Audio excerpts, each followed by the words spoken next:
आज हम लोग क्लास 10 के चैप्टर नंबर 12 गोलक को जानेंगे। गोलक को जानने के लिए हमें उसके 4 रूल को जानना जरूरी है, जिसका पहला रूल है गोलक को समग्र तल का क्षेत्रफल 4 पाई आर स्क्वायर। दूसरा रूल है गोलक के आयतन का क्षेत्रफल, गोलक के आयतन equals to 4/3 pi r cube. अगला है अर्ध गोलक के समग्र तल का क्षेत्रफल जो है 3 पाई आर स्क्वायर। चौथा है अर्ध गोलक के आयतन तो 2/3 पाई आर क्यू। अच्छा, गोलक के व्यास को हम लोग बोलते हैं बड़े आर और छोटा वाले को बोलते हैं अर्धव्यास, जिसको बोलते हैं लोग छोटा आर। तो चलिए हम चलते हैं हमारे पहला क्वेश्चन की तरफ। हमारा पहला क्वेश्चन कहता है किसी गोलक का अर्धव्यास 10.5 सेंटीमीटर होने से उसके समग्र तल का क्षेत्रफल निकालना है। हमें देखिए इससे बहुत आसान सा क्वेश्चन पूछा गया है कि क्षेत्रफल निकालना है, समग्र तल का क्षेत्रफल। तो बनाएंगे एक गोलक। गोलक में हमें अर्धव्यास दिया हुआ है 10.5 सेंटीमीटर, ठीक है। अर्धव्यास हो गया हमारा 10.5 सेंटीमीटर। उसके बाद हमें देखिए हमारा अर्धव्यास आर हो गया 10.5 सेंटीमीटर। गोलक के समग्र तल का क्षेत्रफल का रूल है पाई आर स्क्वायर, ठीक है। तो हम लोग 4 पाई आर स्क्वायर, 4 का हम लोग 4 लिख दिए। पाई का मान होता है 22/7 और आर स्क्वायर यानी 10.5 का होल स्क्वायर।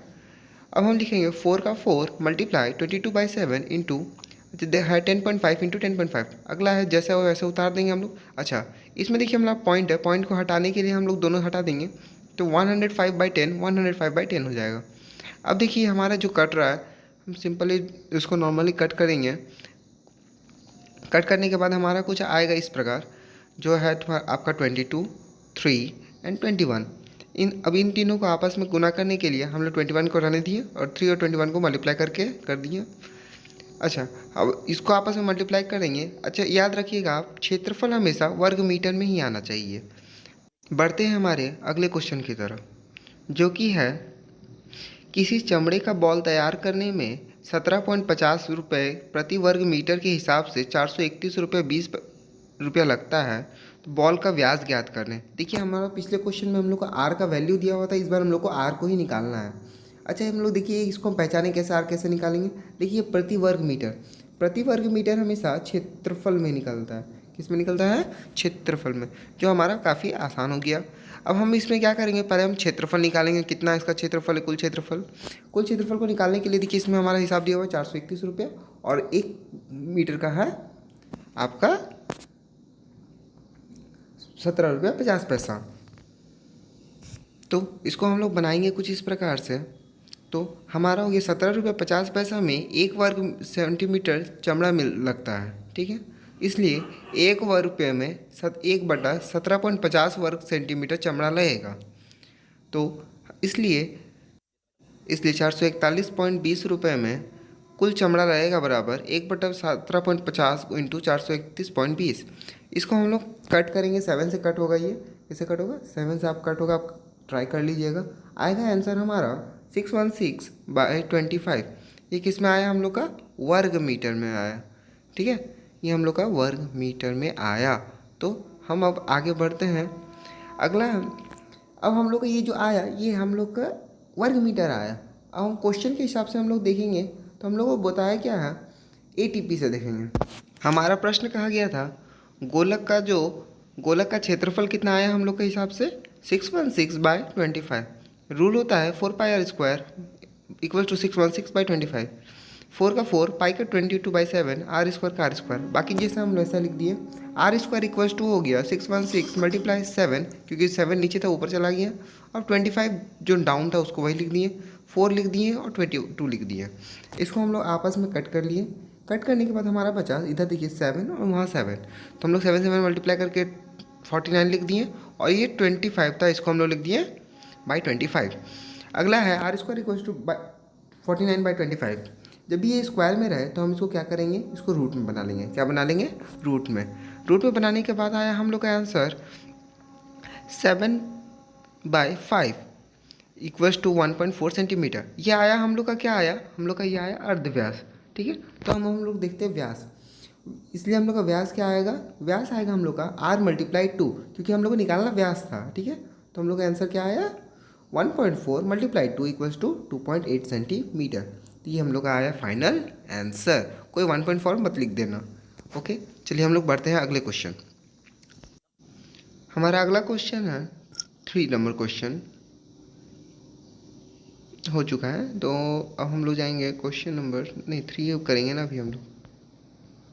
क्वेश्चन नंबर 3 है, विद्यालय के शॉटपुट खेल में किए गए बॉल का व्यवहार किया जाता है यदि बॉल का व्यास 4.77 सेंटीमीटर होने से बॉल में कितना घन सेंटीमीटर लोहा लगा है। देखिए घन सेंटीमीटर बताया है हम लोग को, ठीक है। हम लोग क्वेश्चन क्या चीज़ बताया है, घन सेंटीमीटर। घन सेंटीमीटर जब भी बताया जाए इसका मतलब हुआ कि हमें आयतन बताया गया है। क्या बताया गया है, आयतन। हमें आयतन बताया गया है। अब ये आसान सा है जो हम लोग आसानी से हम लोग सॉल्व करते हैं क्योंकि आयतन का फॉर्मूला हमें पता है। चलिए मान लीजिए ये एक शॉटपुट बॉल है, ठीक है, जिसका व्यास कितना है 7 सेंटीमीटर है। व्यास कितना है 7 सेंटीमीटर। तो अब हम देखते हैं यदि अगर इसका व्यास 7 सेंटीमीटर है इसका मतलब अर्धव्यास हो जाएगा 7/2 सेंटीमीटर। तो अभी हम लोग इसको वहीं रहने देते हैं, पॉइंट में हम लोग चेंजेस नहीं करते हैं। अगला है गोलक का आयतन। गोलक का आयतन का रूल होता है 4/3 pi r cube. 4/3 pi r cube. 4/3 का 4/3 रहने दिया, पाई का वैल्यू हो गया 22/7, आर क्यूब हो गया 7/2 का होल क्यूब। अब हम लोग क्या किए, होल क्यूब है तो इसको हम लोग जैसा था वैसे ही लिख दिए 22/7 तक और 7/2 को हम लोग 3 टाइम्स लिख देंगे क्योंकि वो क्यूब था। अब आपस में इसको कट कर लेंगे, मल्टीप्लाई कर लेंगे, ये आ गया हम लोग का 1792/3 घन सेंटीमीटर। तो ये हम लोग का हो गया क्वेश्चन नंबर 3 का सॉल्यूशन। कितना ईजी है। नंबर 4, 28 सेंटीमीटर व्यास वाले एक ठोस गोलक को जल में पूर्ण रूप से डुबाने पर कितना परिणाम जल ऊपर उठेगा उसे ज्ञात करें। मतलब हम लोग इसे समझना काफ़ी आसान है। तो देखिए हम क्या बोला गया, ध्यान से सोचिएगा। सोचिए कोई एक जगह है, इसमें हमें क्या करना है, 28 सेंटीमीटर बॉल को क्या करना है, हमारे 28 सेंटीमीटर बॉल को क्या करेंगे, हम इसको डुबाएंगे। जैसे हम इसको 28 सेंटीमीटर बॉल को इसके अंदर डुबाएंगे तो इसमें से जल कितना ऊपर उठेगा ये हम लोग कैसे निकालेंगे। क्यों, क्योंकि इसके निकालने के लिए हमें क्या निकालना होगा, बॉल का आयतन। जितना बॉल का आयतन होगा उतना ही ज़्यादा वो ऊपर पानी उठाएगा। तो इसको जानने के लिए हमें क्या करना होगा, सिंपल से पहले निकालना होगा हमें व्यास। व्यास दिया हुआ है, अर्धव्यास हो जाएगा हम लोग का 28/2 यानी कि 14 सेंटीमीटर। गोला का आयतन हो गया हम लोग का 4/3 पाई आर क्यूब। अब सिंपल से हम लोग का सॉल्यूशन कर देना है। अब जैसे पाई आर क्यूब, आर का वैल्यू है 14 का क्यूब, जिसको हम लोग लिखेंगे 14 को 3 टाइम्स, बाकी 4/3 मल्टीप्लाई 22/7 मल्टीप्लाई 14 मल्टीप्लाई 14 मल्टीप्लाई 14, जो कि आंसर आया हम लोग का 11498.2/3 घन सेंटीमीटर। तो हमारा जल कितना उठेगा, 11498.2/3। ये बढ़ते हैं हमारे अगले क्वेश्चन। किसी गोलक के गैस बलून को फुलाने पर उस समय उसका अर्धव्यास 7 सेंटीमीटर और 21 सेंटीमीटर होने से बलून के पहले और बाद के समग्र तल के क्षेत्रफल का अनुपात ज्ञात करें। हमें क्या बता दिया है, क्षेत्रफल निकालना है, अनुपात में निकालना है। काफ़ी आसान है, चलिए हम लोग निकालना स्टार्ट करते हैं। मान लीजिए ये हमारा पहला छोटा बलून है जो बिना फुलाए है, ये दूसरा है जो फुला के है, ठीक है, फूलने के बाद। तो हमें क्या निकालना है, बलून के समग्र तल का क्षेत्रफल। क्या निकालना है हमें, बलून के समग्र तल का क्षेत्रफल। उसके बाद हम निकालेंगे पहले बलून का अर्धव्यास, पहले बलून का क्षेत्रफल। तो 4πr² यानी 4π7 का स्क्वायर। अभी हम लोग इसको ही छोड़ देंगे। फिर हम निकालेंगे बाद के बलून का अर्धव्यास, बाद के बलून का क्षेत्रफल 4πr² यानी 4π21 का स्क्वायर। अब हम लिखेंगे पहले और बाद के अनुपात, ठीक है, पहले और बाद के बलून का अनुपात 4πr7² इज टू 4π21 का स्क्वायर। अब देखिए हम लोग इसको सिंपल ही करना है, काफ़ी आसान तरीके से हम लोग इसको करेंगे, कट करेंगे, बहुत सिंपल है लॉजिकली। देखिए 4π कट जाएगा आपका, ठीक है, इधर से आपका 4π कटेगा, इधर से भी आपका 4π कट जाएगा, क्या बचेगा आपका 7² और 21 का स्क्वायर बच जाएगा। 7 × 7 और 21 × 21, ठीक है, इसका आया हम लोग का इस टू आता है 1:9। अब ये कैसे आया, चलिए मैं इसको आपको बताता हूँ। इसको समझना काफ़ी इजी है, थोड़ा सा लॉजिकली हम समझेंगे इसको।